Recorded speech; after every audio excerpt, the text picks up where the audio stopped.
तुम सिर्फ 18 साल के हो और तुम्हें बताया गया है कि तुम एक हफ्ते में मर सकते हो। अभी कुछ ही दिन पहले तक तुम्हारी जिंदगी बिल्कुल सामान्य थी। कल तक तुम एक फैक्ट्री में काम कर रहे थे, अपने ही बिस्तर पर आराम से सो रहे थे। लेकिन आज तुम फ्रांस के एक कीचड़ भरे मैदान में खड़े हो। तुमने एक ऐसा यूनिफॉर्म पहना है जो तुम्हें ठीक से फिट नहीं होता। तुम्हारे हाथ में एक राइफल है जिसे तुमने बेसिक ट्रेनिंग में सिर्फ 3 बार चलाया है। सार्जेंट तुम्हारे चेहरे पर जोर से चिल्लाता है। उसकी सांस में टोबैको और गुस्से की बदबू है। वो तुम्हें कीड़ा कहता है, वो तुम्हें बेकार कहता है। वो कहता है कि अगर तुमने बिना सोचे ऑर्डर्स फॉलो करना नहीं सीखा तो तुम एक हफ्ते में मर जाओगे। तुम उसकी बात मान लेते हो। उसके बारे में हर चीज बताती है कि उसने वो सब देखा है जो तुम सोच भी नहीं सकते। तुम्हारे आसपास हजारों लड़के टेढ़ी मेढ़ी लाइनों में खड़े हैं। कुछ क्लर्क थे, कुछ फार्मर थे, कुछ यूनिवर्सिटी के स्टूडेंट थे। उनकी पढ़ाई कॉन्स्क्रिप्शन की वजह से रुक गई। अब तुम सब एक जैसे हो। तुम रिप्लेसमेंट हो, तुम कैनन फॉडर हो। आर्मी को बॉडीज चाहिए क्योंकि आर्मी उतनी तेजी से बॉडीज खो रही है जितनी जनरल्स ने सोचा नहीं था। ट्रेन तुम्हें यहां कैटल कार्स में भरकर लाई थी जहां आदमी ठुसे हुए थे। तुम बैठ नहीं सकते थे, तुम सो नहीं सकते थे, तुम मुश्किल से सांस ले पा रहे थे। यह सफर 3 दिन चला। अब तुम मार्च कर रहे हो। पहले ही घंटे में तुम्हारे बूट्स तुम्हारे पैरों में छाले कर देते हैं। लेदर सख्त है और ठीक से फिट नहीं है। किसी को फर्क नहीं पड़ता। तुम चलते रहते हो जब तक तुम्हारे पैरों से खून नहीं निकलता और फिर भी तुम रुकते नहीं, आगे बढ़ते रहते हो। रात में तुम खलिहान में सोते हो, खेतों में सोते हो, कीचड़ में सोते हो। खाना बहुत खराब है। सख्त बिस्किट जिसे हार्ट अटैक कहा जाता है, गलत तरीके से काटो तो दांत तोड़ सकता है। और कैन बीफ जिसे आदमी बुली बीफ कहते हैं, इसका स्वाद मेटल, नमक और निराशा जैसा लगता है। पुराने सोल्जर्स तुम्हें देखकर तरस खाते हैं। वो वहां जा चुके हैं जहां तुम जाने वाले हो। उन्हें पता है आगे क्या आने वाला है। तुम्हें नहीं पता। अब तुम फ्रंट पर पहुंच चुके हो। ट्रेंचेस दोनों तरफ उतनी दूर तक फैली है जितना तुम देख सकते हो। जमीन पर जिगजैग बनाती हुई जैसे एक घाव जो कभी नहीं भरेगा। तुम्हें बताया जाता है कि पश्चिमी मोर्चा स्विट्जरलैंड से समुद्र तक फैला है। सैकड़ों मीटर लंबी खाइयां हैं जिनमें आदमी एक दूसरे को मारने की कोशिश कर रहे हैं। तुम ट्रेंच में नीचे उतरते हो और तुरंत ठंडे पानी में पैर रख देते हो। लगभग 6 इंच गहरा पानी। यही अब तुम्हारा घर है। तुम हफ्तों तक इसी गड्ढे में रहोगे। फ्रंट लाइन सपोर्ट ट्रेंच और रिजर्व के बीच बदलते हुए। दीवारें लकड़ी के तख्तों और सैंडबैग से मजबूत की गई है। फर्श लकड़ी की पट्टियों का है जो कीचड़ के ऊपर रखी है। ये पट्टियां तुम्हारे वजन से धंसती और हिलती रहती है। कीचड़ हर जगह है। ये तुम्हारे बूट्स में जाता है, तुम्हारे कपड़ों में जाता है, तुम्हारे खाने में जाता है, तुम्हारी आत्मा तक पहुंच जाता है। लोग इस कीचड़ में डूब चुके हैं। शेल के गड्ढे पानी से भर जाते हैं और मौत का जाल बन जाते हैं। तुम जल्दी रोज का रूटीन सीख जाते हो क्योंकि इसे सीखना तुम्हें जिंदा रखता है। सुबह होते ही हर आदमी फायर स्टेप पर बेनेट लगाकर नो मैन्स लैंड की तरफ देखता है, जर्मन अटैक के लिए। सुबह की आधी रोशनी वही समय है जब हमले आमतौर पर होते हैं।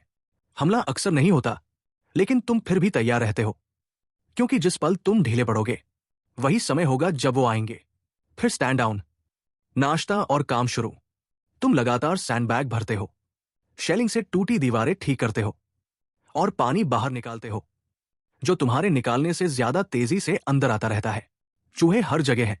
ये इतने मोटे हैं जैसे बिल्ली क्योंकि ये नो मैन लैंड में पड़ी सड़ती लाशों को खाकर बड़े हुए हैं। रात में ये तुम्हारे चेहरे पर दौड़ते हैं जब तुम सोते हो।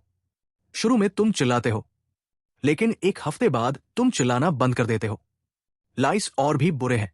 ये तुम्हारे यूनिफॉर्म में भर जाते हैं, तुम्हारे बालों में, तुम्हारे शरीर की हर दरार में। खुजली कभी नहीं रुकती। आदमी खुजलाते हैं जब तक खून नहीं निकलता और उनकी स्किन कच्ची और इन्फेक्टेड नहीं हो जाती। ट्रेंच फीवर फैलता है, एक अजीब बीमारी जो लाइस से फैलती है, जो तुम्हें कमजोर और कांपता हुआ छोड़ देती है। तुम बीमार पड़ते हो, फिर ठीक होते हो, फिर बीमार पड़ते हो। अब यही जिंदगी है। तुम 3 महीने जिंदा रहते हो और इस जंग में वेटरन बनने के लिए इतना ही काफी है। जो आदमी तुम्हारे आने पर यहां थे वो अब ज्यादातर जा चुके हैं, मरे हुए, घायल, बीमार या कहीं और भेज दिए गए। सार्जेंट तुम्हारी स्लीव पर एक स्ट्राइप लगा देता है। अब तुम लैंस कॉर्पोरल हो, लीडरशिप का सबसे निचला रैंक। तुम्हारे नीचे 4 आदमी हैं। तुम्हारा काम है ये पक्का करना कि वो बेवकूफी से ना मरे, क्योंकि बेवकूफी वाली मौत बहुत आम है। जो आदमी बस थोड़ा सा खड़े होकर शरीर सीधा करते हैं और तुरंत स्नाइपर की गोली का शिकार बन जाते हैं। जो आदमी रात में सिगरेट जलाते हैं और अपनी पोजीशन खुद ही बता देते हैं। जो आदमी वॉच पर सो जाते हैं और जर्मन रेडर्स उनके गले काट देते हैं। अब फायर डिसिप्लिन तुम्हारी जिम्मेदारी है। जब जर्मन्स पेट्रोल के जरिए तुम्हारे सेक्शन को परखते हैं, तब तुम तय करते हो कब गोली चलानी है और कब चुप रहना है। बहुत जल्दी गोली चलाओगे तो अपनी पोजीशन खोल दोगे। बहुत देर करोगे तो वो पहले ही ट्रेंच के अंदर पहुंच चुके होंगे। धीरे धीरे तुम फ्रंट की आवाजें पहचानना सीख जाते हो। राइफल की तेज आवाज, मोटर का भारी धमाका और आती हुई आर्टिलरी की डरावनी चीख जो बताती है कि तुम्हारे पास सिर्फ 2 सेकंड है डगआउट में कूदने के लिए, इससे पहले कि सब कुछ खत्म हो जाए। तुम आवाज से पहचानना सीखते हो कि कौन सा शेल जर्मन है और कौन सा ब्रिटिश। तुम ये भी सीखते हो कि ट्रेंच के कौन से हिस्से सुरक्षित है और कहां खड़े होने का मतलब है स्नाइपर से तुरंत मौत। पैरापेट के ऊपर देखने के लिए पेरिस्कोप होते हैं, उनका इस्तेमाल करना जरूरी है। तुम्हारे आदमी अब तुम्हारी तरफ देखते हैं दिशा के लिए। उनमें से कुछ तुमसे बड़े हैं, कुछ जंग से पहले सम्मानित जिंदगी जी रहे थे, शादीशुदा आदमी जिनके बच्चे हैं, और अब वो एक टीनेजर का इंतजार करते हैं जो उन्हें बताए कब सोना है और कब खाना है। ये जिम्मेदारी तुम्हारे ऊपर भारी पड़ती है और तुम गलतियां भी करते हो। तुम्हारे आदमियों में से एक बस खड़ा होता है और गोली उसके सिर को चीर देती है। तुम उसकी मां को चिट्ठी लिखते हो और झूठ बोलते हो कि वो कैसे मरा, क्योंकि हर कोई झूठ बोलता है। सच्चाई बहुत भयानक होती है। एक और स्ट्राइप। अब तुम अपने सेक्शन के सेकंड इन कमांड हो। 8 से 12 आदमी होते हैं, कैजुअल्टीज पर डिपेंड करता है। सेक्शन कभी पूरा नहीं होता, कोई ना कोई हमेशा मरा हुआ या घायल या बीमार होता है। सेक्शन लीडर, एक सार्जेंट, तुम पर भरोसा करता है कि तुम डिटेल्स संभालो। तुम वॉच रोटेशन ऑर्गेनाइज करते हो।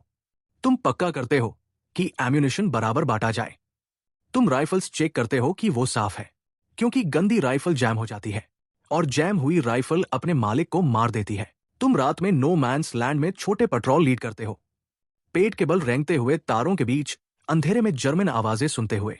तार हर जगह फैले हैं, लकड़ी के खंभों पर लिपटा हुआ बार्ब्ड वायर जो अटैकर्स को रोकने के लिए लगाया गया है ताकि मशीन गन उन्हें खत्म कर सके। तुम इसे चुपचाप काटना सीखते हो। तुम इसमें बिना फंसे निकलना सीखते हो। पहली बार जब तुम किसी आदमी को पास से मारते हो, वो उतना ही डरा होता है जितना तुम। एक जर्मन सोल्जर, शायद 19 साल का, रेड के दौरान तारों में फंसा हुआ। वो तुम्हें आता देखता है और हाथ उठा देता है सरेंडर। लेकिन तुम्हें सिखाया गया है कि रेड में प्रिजनर्स नहीं लेने हैं। वो तुम्हें धीमा कर देते हैं, आवाज करते हैं, मिशन खराब कर देते हैं। इसलिए तुम बैनेट का इस्तेमाल करते हो, क्योंकि गोली चलाने से पूरी जर्मन लाइन तुम पर टूट पड़ेगी। ये ट्रेनिंग डमी जैसा बिल्कुल नहीं होता। वो संघर्ष करता है, ब्लेड पकड़ने की कोशिश करता है, ऐसी आवाजें निकालता है जो तुम जिंदगी भर नहीं भूलोगे। उसकी आंखों का वो डर तुम्हारे साथ रह जाता है। कई रातों में जब तुम आंख बंद करते हो तो उसका चेहरा दिखता है। उसकी जेब में एक फोटो था एक लड़की का। तुम उसे उसकी बॉडी के साथ ही छोड़ देते हो। तुम खुद से कहते हो कि ये जरूरी था। तुम खुद को समझाते हो कि वो भी तुम्हारे साथ यही करता। शायद ये सच है, और फिर तुम इसके बारे में सोचना बंद कर देते हो, क्योंकि सोचना खतरनाक है। तुम बस अपने काम पर ध्यान देते हो, अपने आदमियों को जिंदा रखना, दुश्मन को मारना और किसी तरह अगला दिन देखना। तुम्हें उन आदमियों की लाशों के ऊपर खड़े होकर प्रमोशन मिला है जो तुमसे पहले थे। जिसने तुम्हें ट्रेन किया था वो बॉम्बार्डमेंट के दौरान गले में श्रैपनल लगने से मारा गया। जब ये हुआ तब तुम उसके बिल्कुल पास खड़े थे। उसका खून तुम्हारे चेहरे पर फैल गया। वो बोलने की कोशिश करता है, तुम्हें आखिरी ऑर्डर्स देने की कोशिश करता है, लेकिन उसके मुंह से सिर्फ टूटी हुई आवाजें निकलती है और वो तुम्हारी बाहों में मर जाता है। अब तुम सार्जेंट हो। तुम 10 आदमियों का सेक्शन संभालते हो, कभी कभी उससे ज्यादा। जब दूसरे सेक्शन खत्म हो जाते हैं, तुम कंपनी की बैकबोन हो। ऑफिसर्स आते हैं और चले जाते हैं। वो मारे जाते हैं या प्रमोट होते हैं या ट्रांसफर कर दिए जाते हैं या शेल शॉक की वजह से हटा दिए जाते हैं। सेकंड लेफ्टिनेंट की एवरेज लाइफ एक्सपेक्टेंसी सिर्फ 6 हफ्ते है। तुम्हारे जैसे एनसीओज ही सब कुछ संभाल कर रखते हैं। कैप्टन ऑर्डर्स देता है और तुम उन्हें हकीकत में बदलते हो। और जब ऑर्डर बेवकूफी भरा होता है, जो अक्सर होता है क्योंकि वो ऐसे लोगों से आता है जिन्होंने कभी फ्रंट लाइन नहीं देखी, तब तुम उसे थोड़ा बदल देते हो, बस इतना कि तुम्हारे आदमी जिंदा रहें और तुम्हें इनसबॉर्डिनेशन के लिए गोली ना मार दी जाए। यही असली खेल है, यही सार्जेंट की असली कला है। कितना झुकना है ये जानना। कब विरोध करना है ये समझना, और कब चुप रहना है ये भी जानना। आदमी तुम्हारी इज्जत करते हैं क्योंकि तुम उनसे ज्यादा समय से यहां हो। तुम 4 बड़े अटैक झेल चुके हो, दर्जनों छोटे अटैक से बच चुके हो। तुम 2 बार गैस का शिकार हुए हो, 3 बार घायल हो चुके हो। उन्हें लगता है तुम्हें कुछ ऐसा पता है जो उन्हें नहीं पता, लेकिन सच्चाई यह है कि तुम बस किस्मत वाले हो। ट्रेंचेस में स्किल से ज्यादा लक मायने रखती है। एक रैंडम शेल आर्मी के सबसे अच्छे सोल्जर को भी मार सकता है। तुमने अपने से बेहतर आदमियों को इसी तरह मरते देखा है, लेकिन आदमियों को किसी ना किसी चीज पर भरोसा चाहिए, इसलिए तुम उन्हें तुम पर भरोसा करने देते हो। तुम उनके लिए पिता हो, उनके लिए प्रीस्ट हो, उनके लिए प्रोटेक्टर हो। तुम ये जिम्मेदारी स्वीकार करते हो क्योंकि किसी को तो करनी ही है। कमांडिंग ऑफिसर ने तुम्हें नोटिस किया है। कैप्टन तुम्हें अपने डगआउट में बुलाता है, जो ट्रेंच के किनारे बना एक खड्डा है, लकड़ी और लोहे से मजबूत किया गया है, और तुम्हें प्रमोशन देता है। अब तुम कंपनी सार्जेंट मेजर हो। अब तुम 200 सोल्जर्स की कंपनी के सबसे सीनियर एनलिस्टेड आदमी हो। 4 प्लाटून एक छोटी आर्मी। तुम्हारा काम है ऑफिसर्स और आदमियों के बीच पुल बनना। ऑफिसर्स महंगे स्कूल में पढ़े हैं, उनमें से कई ने कभी काम नहीं किया। वो अलग तरह से बोलते हैं, अलग तरह से सोचते हैं, और दुनिया में एक अलग आसानी से चलते हैं जो वेल्थ और प्रिविलेज से आती है। वो आम सोल्जर को नहीं समझते। वो एक अलग भाषा बोलते हैं और तुम उसे ट्रांसलेट करते हो। जब कैप्टन ऑर्डर देता है, तुम उसे ऐसी भाषा में बदलते हो जिसे आदमी समझ सके और पूरा कर सके। जब आदमियों की शिकायत होती है, तुम उन्हें छांटते हो और कैप्टन के सामने ऐसे रखते हो कि वो उन्हें स्वीकार करे। खाने की शिकायत, इक्विपमेंट की शिकायत, अंतहीन इंतजार की शिकायत, चारों तरफ फैली मौत की शिकायत। तुम डिसिप्लिन संभालते हो। जब कोई आदमी वॉच पर सो जाता है, तुम तय करते हो उसे वार्निंग मिलेगी या कोर्ट मार्शल। वॉच पर सोना मौत की सजा तक ले जा सकता है। अब यह ताकत तुम्हारे पास है। जब सप्लाईज आती है, तुम पक्का करते हो कि सबको बराबर मिले। रम रेशन, सिगरेट, घर से आई चिट्ठियां। जब चिट्ठियां आती है, तुम खुद उन्हें देते हो क्योंकि तुम्हें पता है उनका कितना मतलब है। घर से आई एक चिट्ठी आदमी की सैनिटी बचा सकती है। तुम्हें पता है किन आदमियों की घर पर परेशानी है, किसकी वाइफ उन्हें धोखा दे रही है जब वो यहां कीचड़ में सड़ रहे हैं, किसे खबर मिली है कि उनके बच्चे बीमार हैं या मर चुके हैं। तुम 200 आदमियों का भावनात्मक बोझ उठाते हो और उसे अपने ऊपर हावी नहीं होने देते। कर्नल तुम्हें कुछ देखता है, एक नेचुरल लीडर। उन्हें ऑफिसर्स की सख्त जरूरत है। पुरानी एरिस्टोक्रेटिक ऑफिसर कॉर्प्स कैजुअल्टीज से लगभग खत्म हो चुकी है। उन्हें रिप्लेसमेंट चाहिए और वो रैंक से प्रमोशन दे रहे हैं। वो तुम्हें फ्रंट लाइन के पीछे ऑफिसर ट्रेनिंग कोर्स पर भेजते हैं। 6 हफ्तों तक तुम असली बिस्तर पर सोते हो, गरम खाना खाते हो, तुम टैक्टिक्स सीखते हो, मैप रीडिंग सीखते हो और जेंटलमैन की तरह चलना सीखते हो। तुम ये भी सीखते हो कि डिनर पर कौन सा फोक इस्तेमाल करना है, जैसे कि शेल्स गिरते समय इसका कोई मतलब हो। फिर वो तुम्हारे कंधे पर पिप लगाते हैं और तुम्हें वापस फ्रंट पर भेज देते हैं, सेकंड लेफ्टिनेंट बनाकर। अब तुम एक प्लाटून के इंचार्ज हो। 40 आदमी जो सर्जेंट्स पहले तुम्हारे बराबर थे, अब तुम्हें सैल्यूट करते हैं। ये बदलाव अजीब है। तुम्हें पता है ऑफिसर्स के बारे में लोग क्या कहते हैं। जब ऑफिसर्स आसपास नहीं होते, तुम भी पहले वैसे ही बोलते थे। अब तुम ऑफिसर हो। तुम्हारी लाइफ एक्सपेक्टेंसी 6 हफ्ते है। यही एवरेज है पश्चिमी मोर्चे पर सेकंड लेफ्टिनेंट के लिए। जर्मन्स ऑफिसर्स को निशाना बनाते हैं। उन्हें पता है कि लीडर्स को मारने से कंफ्यूजन फैलता है और चेन ऑफ कमांड टूटती है। स्नाइपर्स संकेत ढूंढते हैं, पिस्टल राइफल की जगह, मैप केस, बाइनोक्युलर्स, और वो तरीका जिससे आदमी तुम्हारे आसपास ऑर्डर्स के लिए इकट्ठा होते हैं। तुम अपने यूनिफॉर्म के ब्रास को ढक देते हो ताकि तुम कम दिखाई दो। तुम पिस्टल की जगह राइफल रखते हो क्योंकि पिस्टल तुम्हें ऑफिसर दिखाता है। तुम कोशिश करते हो कि एक साधारण प्राइवेट जैसे दिखो, लेकिन जब सीटी बजती है और तुम सीढ़ी चढ़कर नो मैन्स लैंड में निकलते हो, तो आदमी तुम्हारे पीछे आते हैं। कुछ जर्मन वायर तक पहुंच ही नहीं पाते, कुछ रास्ते में मर जाते हैं, चीखते हुए, शेल के गड्ढों में डूबते हुए, कीचड़ में फंसकर, बाब वायर में उलझकर, जबकि मशीन गन लगातार गोलियां बरसा रही होती है। तुम फिर भी उन्हें लीड करते हो क्योंकि यही तुम्हारा काम है। यही वो काम है जो तुमने खुद चुना था। तुम एक ऑफिसर के रूप में अपने पहले 6 महीने जिंदा बच जाते हो। तुमने ऑड्स को हरा दिया है। तुम्हें प्रमोशन मिल चुका है। अब तुम लेफ्टिनेंट हो। अब तुम कंपनी के सेकंड इन कमांड हो। जब कैप्टन मारा जाता है या घायल होता है, तब तुम उसकी जगह लेते हो। और ये उतना रेयर नहीं है जितना लोग सोचते हैं। कैप्टन्स अक्सर मरते हैं ये जंग उन्हें खत्म कर देती है और अचानक तुम खुद को 200 आदमियों की कमांड करते हुए पाते हो, अटैक के बीच में खड़े होकर, ऐसे फैसले लेते हुए जो तय करते हैं कौन जिंदा रहेगा और कौन मरेगा। तुम ट्रेंच वॉरफेयर का बेरहम हिसाब समझने लगते हो। अगर तुम पेट्रोल को नो मैन्स लैंड में भेजते हो तो उनमें से कुछ मरेंगे, लेकिन तुम्हें जर्मन पोजीशन की जानकारी मिलेगी। सवाल यह है कि क्या यह जानकारी उन जिंदगियों के लायक है? कभी हाँ, कभी नहीं। फैसला तुम्हें ही लेना होता है और फिर उसके परिणाम के साथ जीना होता है। तुम जमीन को पढ़ना सीखते हो, फायर के रास्तों को समझना सीखते हो, ये अंदाजा लगाना सीखते हो कि दुश्मन अपनी मशीन गन कहां लगाएगा। तुम सीखते हो कि सीधा हमला आत्महत्या है, साइड से हमला मुश्किल है और असल में कोई भी ऑप्शन अच्छा नहीं है, सिर्फ कम बुरा होता है। तुम्हारे नीचे जो आदमी है, उनके चेहरे हैं, उनके नाम है, उनके घर है जहां कोई उनका इंतजार कर रहा है।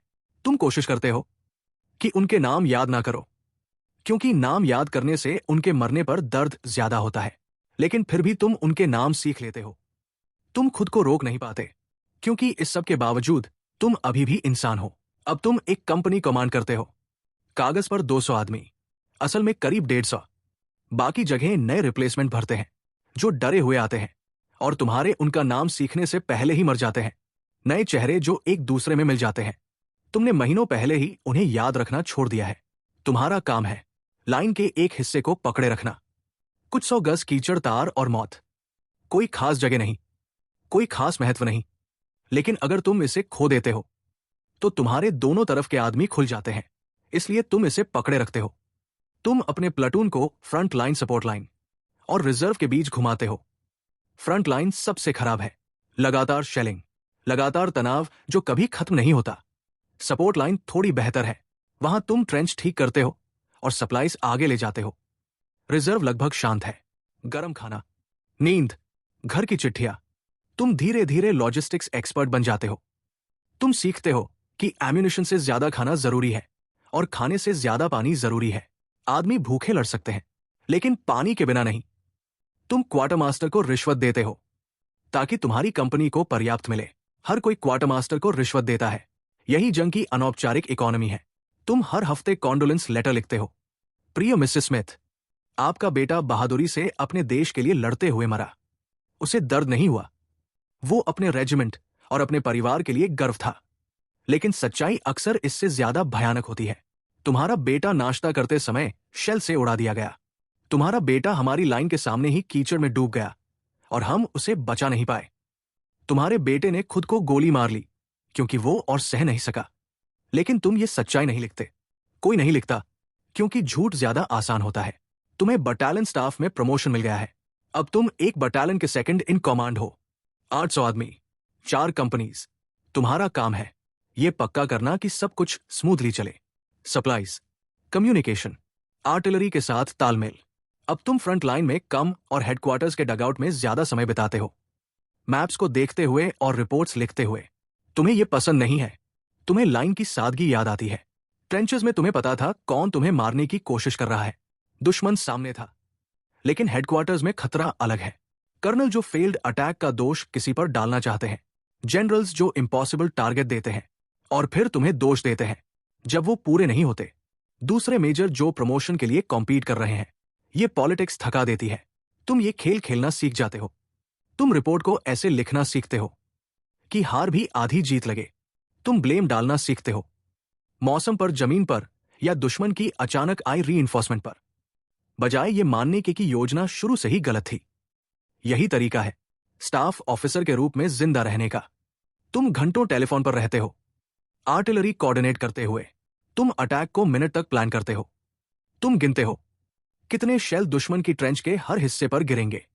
अब जंग एक मशीन बन चुकी है, एक इंडस्ट्रियल प्रोसेस, और तुम खुद एक टेक्नीशियन बन चुके हो। अब जंग का कोई रोमांच नहीं बचा, अब सिर्फ थकाने वाली ग्राइंड बची है। अब तुम एक बटालियन कमांड करते हो, पूरे स्ट्रेंथ पर 800 आदमी, लेकिन ऐसा बहुत कम होता है। कैजुअल्टीज लगातार यूनिट को खत्म करती रहती है। तुम्हारा काम है ब्रिगेड हेडक्वार्टर से आए ऑर्डर्स को पूरा करना। ये ऑर्डर्स उन जनरल्स से आते हैं जिन्होंने कभी फ्रंट लाइन देखी ही नहीं, जो लड़ाई से मीलों दूर बड़े घरों में रहते हैं, वाइन पीते हैं, जबकि तुम्हारे आदमी कीचड़ में मर रहे होते हैं। वो मैप्स देखते हैं, एरोज बनाते हैं और उम्मीद करते हैं कि तुम उन एरोज को हकीकत में बदल दो। कभी कभी ऑर्डर्स समझ में आते हैं, कमजोर जगह पर छोटा हमला, इंफॉर्मेशन जुटाने के लिए रेड, लेकिन कई बार वो तुम्हें मजबूर करते हैं कि तुम खुले मैदान में मजबूत डिफेंस पर हमला करो, बिना आर्टिलरी सपोर्ट के, क्योंकि शेल्स कहीं और भेज दिए गए हैं। फिर भी तुम ऑर्डर्स फॉलो करते हो। मना करने का मतलब कोर्ट मार्शल है, ज्यादा शिकायत करने का मतलब कमांड से हटाया जाना, और अगला कमांडर शायद तुमसे भी खराब हो। तुम कम से कम कुछ जान बचाने के लिए ऑर्डर्स में थोड़ा बदलाव करते हो, जितना कर सकते हो उतना बदलते हो, जहां हो सके डिले करते हो, प्लानिंग मीटिंग में बहस करते हो, गलतियां दिखाते हो, असंभव बातें बताते हो, आने वाली मौतों की चेतावनी देते हो। जनरल्स बस सिर हिलाते हैं और आगे बढ़ने को कहते हैं। तुम्हारी बटालियन 40% आदमी खो देती है। तुम रिपोर्ट लिखते हो, अगली मीटिंग में जाते हो, और यही चक्र फिर शुरू हो जाता है। तुम जरूरत से ज्यादा पीने लगते हो, जरूरत से कम सोते हो, तुम्हारी बाई आंख में हल्का सा कंपन शुरू हो जाता है, जो कभी पूरी तरह ठीक नहीं होता। अब तुम एक रेजिमेंट कमांड करते हो, 2 से 3 हजार आदमी। अब तुम लड़ाई के पास नहीं हो, तुम बहुत ज्यादा जरूरी हो फ्रंट लाइन पर जोखिम लेने के लिए।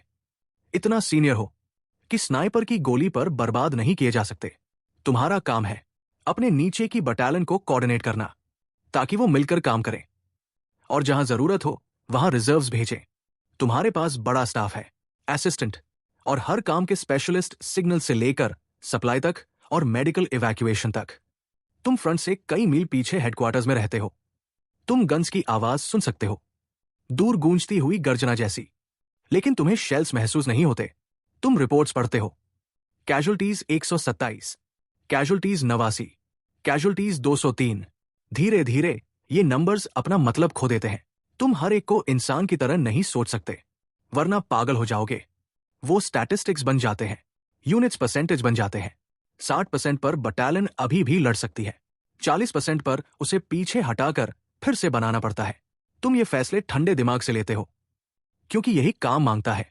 इमोशन एक लक्जरी है जो तुम अफोर्ड नहीं कर सकते। लेकिन कभी कभी रात में जब तुम अकेले बैठते हो एक बॉटल विस्की के साथ, तब तुम्हें याद आता है कि ट्रेंचेस में प्राइवेट होना कैसा था। तुम्हें उन आदमियों के चेहरे याद आते हैं जो तुम्हारे कमांड में मरे, जिनके नाम तुम अभी भी जानते हो। तुम एक और ड्रिंक लेते हो और दीवार को देखते रहते हो, फिर वापस काम पर लग जाते हो, क्योंकि काम कभी खत्म नहीं होता। अब तुम पूरी तरह ट्रेंचेस से दूर हो चुके हो। अब तुम एक ब्रिगेड कमांड करते हो, 4 से 6 हजार आदमी, 3 या 4 रेजिमेंट। अब तुम्हारी दुनिया मीटिंग्स, रिपोर्ट्स और टेलीफोन कॉल्स है। तुम दूसरे जनरल से आर्टिलरी एलोकेशन पर बहस करते हो, मैप्स देखते हो और अंदाजा लगाते हो कि जर्मन्स अगला हमला कहां करेंगे। तुम ऐसे अटैक प्लान करते हो जो हजारों जिंदगियां खत्म कर देंगे। लेकिन अब वो आदमी तुम्हारे लिए सिर्फ एक नंबर है। तुम उन्हें देखते भी नहीं, तुम सिर्फ मैप पर निशान देखते हो, नीले रेक्टेंगल, लाल रेक्टेंगल, इसे यहां ले जाओ, वहां हमला करो। वो रेक्टेंगल चीखते हैं, खून बहाते हैं, कीचड़ में डूबते हैं, लेकिन तुम उन्हें सुन नहीं सकते। तुम्हारे हेडक्वार्टर्स और फ्रंट लाइन के बीच दूरी सिर्फ कुछ मील है, लेकिन महसूस ऐसे होती है जैसे हजारों मील हो। अब तुम एक अलग जंग लड़ रहे हो, रिसोर्सेज की जंग, लॉजिस्टिक्स की जंग, रेलवे टाइम टेबल की जंग, पॉलिटिक्स की जंग, पब्लिक ओपिनियन की जंग, न्यूज़पेपर हेडलाइंस की जंग। अगर तुम्हारे अटैक सफल होते हैं तो तुम्हें मेडल मिलता है, तारीफ मिलती है, नाम आता है डिस्पैच में, शायद जंग के बाद कोई टाइटल भी। अगर असफल होते हैं तो बस हल्की आलोचना मिलती है और किसी शांत इलाके में ट्रांसफर। कोई तुम्हें फेलियर के लिए गोली नहीं मारता, कोई तुम्हें मरने की सजा नहीं देता। तुम अपने रैंक की वजह से सुरक्षित हो, उस तरह जैसे एक साधारण प्राइवेट कभी नहीं हो सकता। तुम परिणामों से लगभग अलग हो चुके हो। कभी कभी तुम फ्रंट पर जाते हो, तुम उन ट्रेंचेस से गुजरते हो जिन्हें तुम्हारे आने से पहले साफ किया गया होता है। लाशें हटा दी गई होती है, सबसे गंदे हिस्से को साफ कर दिया जाता है। आदमी तुम्हें सैल्यूट करते हैं, ऑफिसर्स तुम्हें हालात बताते हैं, वो वही बताते हैं जो उन्हें लगता है तुम सुनना चाहते हो। तुम सिर हिलाते हो, कुछ सवाल पूछते हो, और फिर वापस अपने हेडक्वार्टर्स लौट आते हो, इस यकीन के साथ कि तुमने सब समझ लिया है। लेकिन तुम नहीं समझते, तुम समझ ही नहीं सकते। अब तुम्हारे और उनके अनुभव के बीच की दूरी कभी पूरी नहीं हो सकती। तुमने इस जंग की शुरुआत कीचड़ में एक नए भर्ती सैनिक के रूप में की थी। तुम्हें चूहे याद है, तुम्हें लाइस याद है, तुम्हें वो डर याद है, और अब तुम एक जनरल बनकर खत्म होते हो, एक बड़े घर में बैठकर ऐसे ऑर्डर्स पर साइन करते हुए जो उन आदमियों को मारते हैं जो तुम्हें तुम्हारे पुराने रूप की याद दिलाते हैं। यही मिलिट्री लाइफ का सच है। तुम इतना लंबे समय तक जिंदा रहते हो कि दूसरों को मरने भेज सको, और जब आखिरकार जंग खत्म होती है, जब बंदूकें शांत हो जाती है और समझौता हो जाता है, तब तुम घर लौटते हो एक हीरो बनकर। तुम परेड में जाते हो, सम्मान पाते हो, उन पॉलिटिशियन से हाथ मिलाते हो जिन्होंने कभी गोली की आवाज तक नहीं सुनी। कोई तुमसे उन लोगों के बारे में नहीं पूछेगा जो वापस नहीं आए। कोई उनके नाम याद नहीं रखेगा। वो सिर्फ आंकड़े बन जाएंगे, हिस्ट्री बुक के नंबर बन जाएंगे, चेहरे के बिना आंकड़े। लेकिन तुम उन्हें हमेशा अपने साथ लेकर चलोगे। एक ऐसा बोझ जो तस्वीरों में दिखाई नहीं देता, एक ऐसा कर्ज जो कभी चुकाया नहीं जा सकता। यही जीत है, यही इसकी कीमत है। तुम बचे रहे, तुम ऊपर बढ़े, तुमने कमांड किया, और रास्ते में कहीं तुम वही बन गए जिससे तुम कभी नफरत करते थे। यही जंग का आखिरी सबक है। ये हर किसी को बदल देती है, जो बचते हैं उन्हें भी, खासकर जो बच जाते हैं उन्हें।